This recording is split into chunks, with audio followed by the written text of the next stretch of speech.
Привет!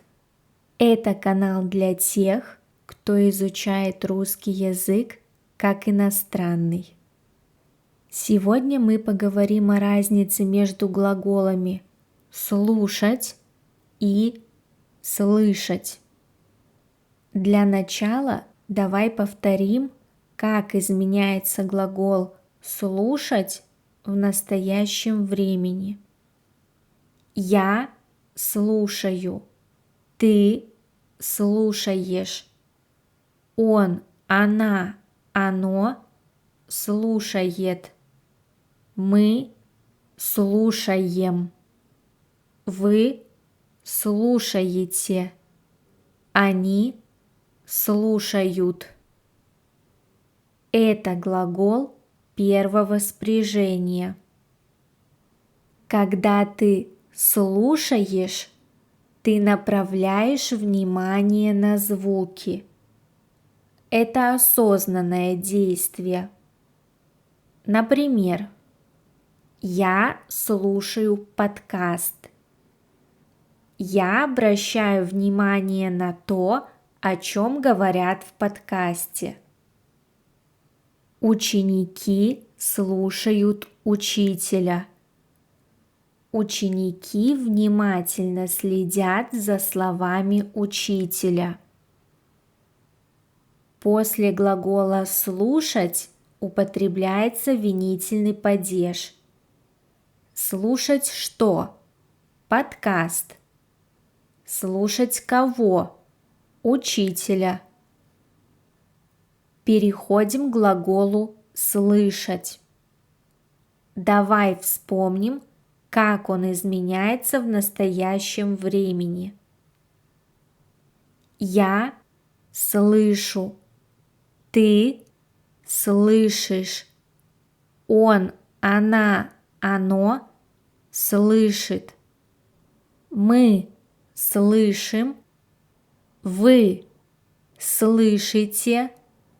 Они слышат. Это глагол второго спряжения. Когда ты слышишь, звуки попадают в твои уши сами по себе. Это происходит независимо от твоего желания. Например, мы слышим крики на улице. Я тебя не слышу. Говори громче.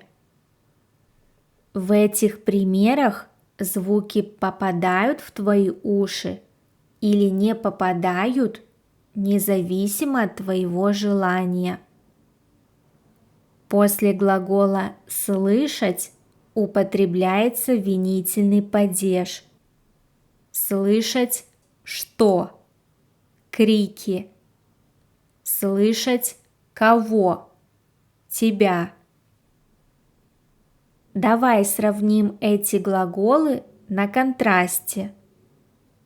Я слушаю музыку. Я обращаю внимание на мелодию или на слова песни. Это осознанное действие.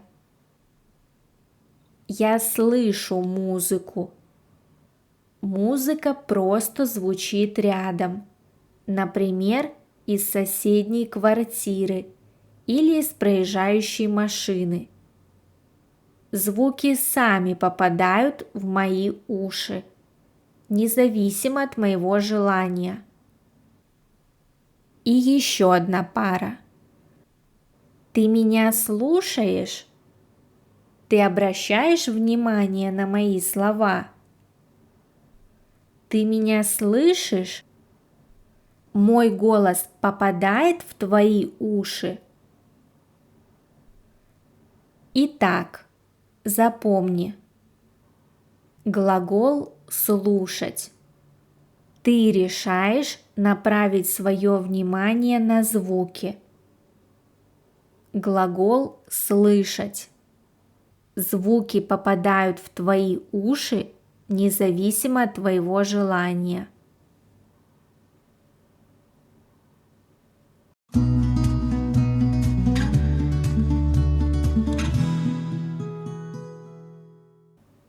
Это была основная часть. А сейчас мы поговорим о двух других значениях глагола «слышать», которые часто встречаются в речи.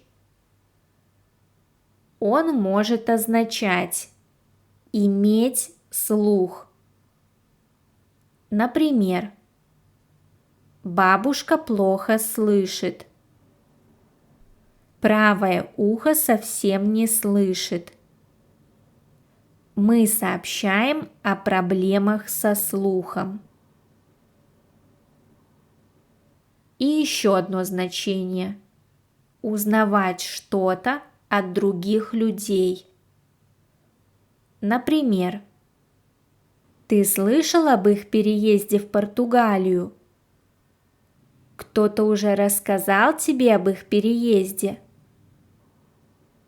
Я слышала, что Машу собираются повысить. Кто-то рассказал мне об этом. В этом значении глагол используется с предложным падежом. Слышать о чем? Об их переезде. Или с придаточным предложением, что Машу собираются повысить.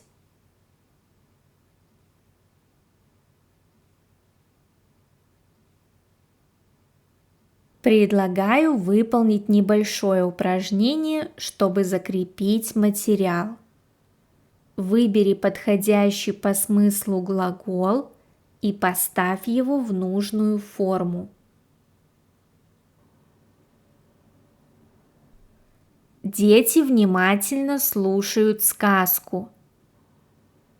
Они направляют свое внимание на сказку. Я плохо тебя слышу. Твой голос не попадает в мои уши. Это происходит независимо от моего желания. Она часто слушает аудиокниги по дороге на работу. Она направляет свое внимание на аудиокниги. Дедушка совсем не слышит. Он купил слуховой аппарат. У дедушки проблемы со слухом. Я люблю слушать звуки дождя перед сном. Я направляю свое внимание на звуки дождя. Вы слышали, что Саша и Таня собираются пожениться? Кто-то уже рассказал вам об этом?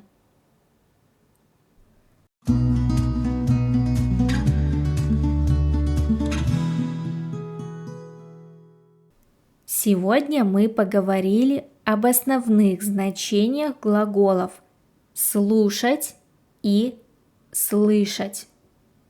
Напиши в комментариях свои примеры с этими глаголами.